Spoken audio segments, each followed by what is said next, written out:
Usisahau kusubscribe, like na kubonyeza alama ya kengele. Asante. Sasa moja kati ya swali ambalo pengine wengi wanaweza kuwa wanajiuliza ni mara baada ya Iran kumchagua Mujtaba Khamenei kuwa kiongozi mkuu wa Iran, akichukua nafasi ya baba yake aliyefariki kwenye shambulio dhidi ya Marekani. Sasa moja kati ya swali ambalo tumekuwa tukijiuliza pia ni baada ya kuchaguliwa kwa Mujtaba, pengine ni moja kwa moja Mujtaba na kwenda kulipa kisasi baada ya kifo cha baba yake. Na je, baada ya kuchaguliwa kwa Mujtaba, huu mzozo utakwenda kwa muda gani? Pengine ni mzozo ambao unaweza kwenda kwa muda mrefu baada ya kuchaguliwa kwa Mujtaba Khamenei, kwamba anaweza akatumia pengine uongozi huu kulipa kisasi na mzozo huu kuendelea kwa muda mrefu. Sasa pengine tumfahamu Mujtaba ni nani. Mujtaba Khamenei ni mtoto wa aliyekuwa kiongozi mkuu wa Iran Ayatollah Ali Khamenei kama ambavyo tunafahamu.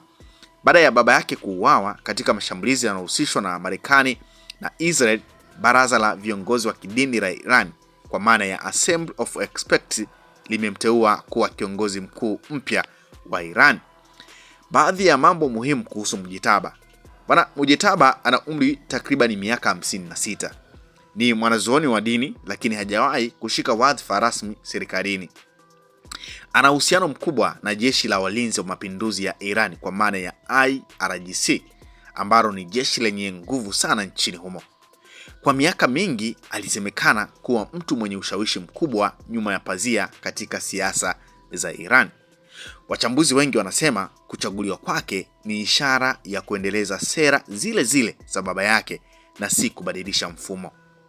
Sasa je, Iran italipa kisasi kwa Marekani na Israel? Swali hili lina majibu matatu muhimu ya kimkakati. A, kihisia, kwa maana ya uwezekano wa kulipiza kisasi upo kwa sababu baba yake aliuawa katika mashambulizi ya vita. Watu wa familia yake pia walikufa katika shambulio hilo. Kwa tamaduni za kisiasa za Iran, tukio kama hilo linaweza kuchukua kama damu inayodai kulipwa kisasi. Kwa hiyo ni uwezekano mkubwa Iran itaendelea kushambulia maslahi ya Marekani na Israeli.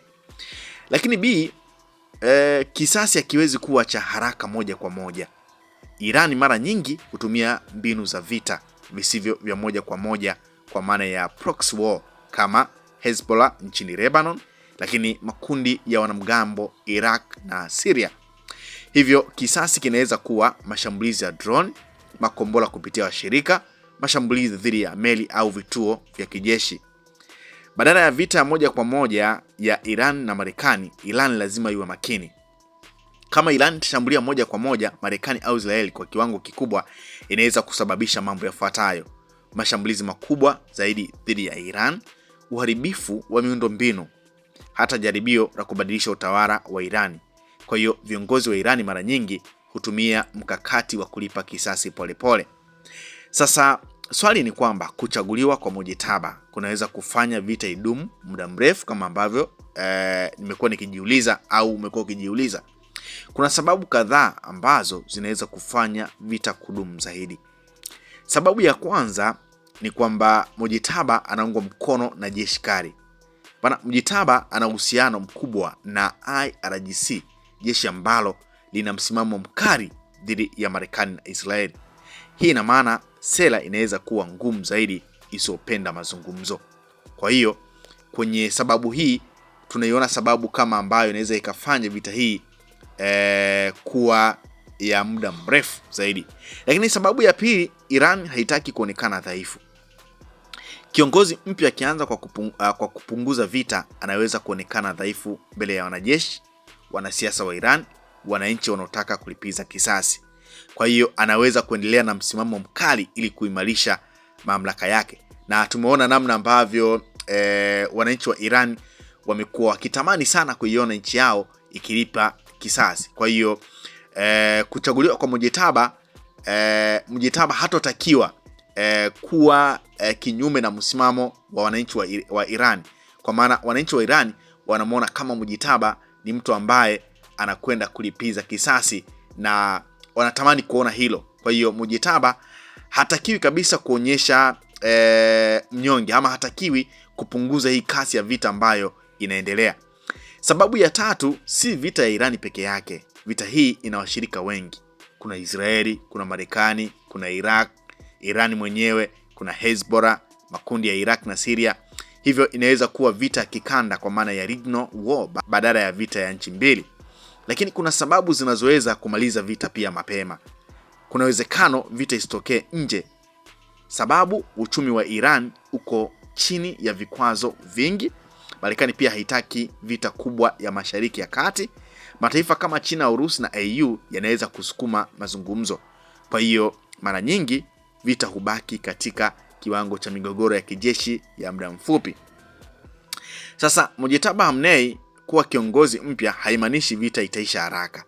Uwezekano wa kasi ya kisasi dhidi ya Marekani na Israeli upo, lakini huenda ikafanywa kwa njia zisizo za moja kwa moja. Msimamo wake mkali na uhusiano na jeshi la IRGC unaweza kufanya mvutano na vita kudumu kwa muda mrefu. Hata hivyo, vita kubwa ya moja kwa moja kati ya Iran na Marekani bado ni jambo ambalo pande zote mbili zinaogopa kujitokeza kabisa. Lakini kuna athari gani pengine ya vita hii kati ya Israeli na mshirika wake Marekani dhidi ya Irani kuendelea? Kuna athari gani pengine kwa mataifa mengine? Maana vita kati ya Iran, Israeli na Marekani vinaweza kuwa na athari kubwa sana kwa mataifa mengine duniani, hata kama nchi hizo hazihusiki moja kwa moja na vita. Athari hizi zinaonekana hasa katika uchumi, siasa, usalama na biashara ya dunia. Moja, kupanda kwa bei ya mafuta duniani. Moja ya athari kubwa ni kupanda kwa bei hiyo ya mafuta. Eneo la Mashariki ya Kati ndio linalozalisha sehemu kubwa ya mafuta duniani. Njia muhimu ya kusafirisha mafuta inaitwa Strait of Hormuz, ambapo karibu 20% ya mafuta yote ya duniani hupita hapo. Ikiwa vita itaendelea au njia hiyo itafungwa, mafuta yatapungua sokoni, bei zitapanda sana. Kwa sasa tayari bei ya mafuta imepanda zaidi ya dola 100 kwa pipa kutokana na vita hiyo. Madhara yake, gharama ya usafiri kupanda, bei ya chakula kupanda, gharama za uzalishaji viwandani kuongezeka. Hata nchi za Afrika kama Tanzania zinaweza kuathirika kwa sababu nyingi zinaagiza mafuta kutoka nje. Kupanda kwa mfumuko wa bei duniani. Kupanda kwa mafuta kunasababisha mfumuko wa bei duniani. Mfano, gharama ya kusafirisha bidhaa inaongezeka. Bidhaa kama chakula, nguo, vifaa vya viwandani vinapanda bei. Shirika la fedha duniani IMF inaonya kuwa kupanda kwa mafuta kunaweza kuongezeka mfumuko wa bei duniani na kufanya uchumi wa dunia kuwa dhaifu. Tatu, uchumi wa dunia kudorora. Ikiwa ni vita itaendelea kwa muda mrefu, biashara ya kimataifa inaweza kupungua, masoko ya hisa yanaweza kushuka, uwekezaji kupungua. Wataalamu wanaonya kuwa vita kubwa kati ya Iran na Israeli inaweza hata kusababisha mdororo wa kiuchumi duniani. Lakini namba 4, kuvurugika kwa biashara ya kimataifa. Vita inaweza kuathiri usafirishaji wa bidhaa duniani kwa sababu meli za biashara zinaogopa kupita kwenye maeneo ya vita. Gharama za bima ya meli zinaongezeka, safari za meli zinaweza kuchelewa. Hii inaweza kufanya bidhaa nyingi duniani kuchelewa au kuwa ghali zaidi. Namba 5 ni hatari ya vita kuenea kwa nchi nyingine. Hatari nyingine ni vita kuenea kwa nchi nyingine zaidi. Nchi ambazo zinaweza kuhusika na kuathirika ni kama Lebanon, Syria, Iraq, Yemen, Saudi Arabia pamoja na Katari. Ikiwa washirika wa Iran au Israeli wataingia vitani, inaweza kuwa vita kubwa ya Mashariki ya Kati. Lakini namba 6 ni migogoro ya kisiasa duniani. Vita hii pia inaweza kugawanya nchi duniani, baadhi ya nchi kuunga mkono Irani, nyingine kuunga mkono Israeli au Marekani. Hii inaweza kuongeza mvutano wa kisiasa duniani.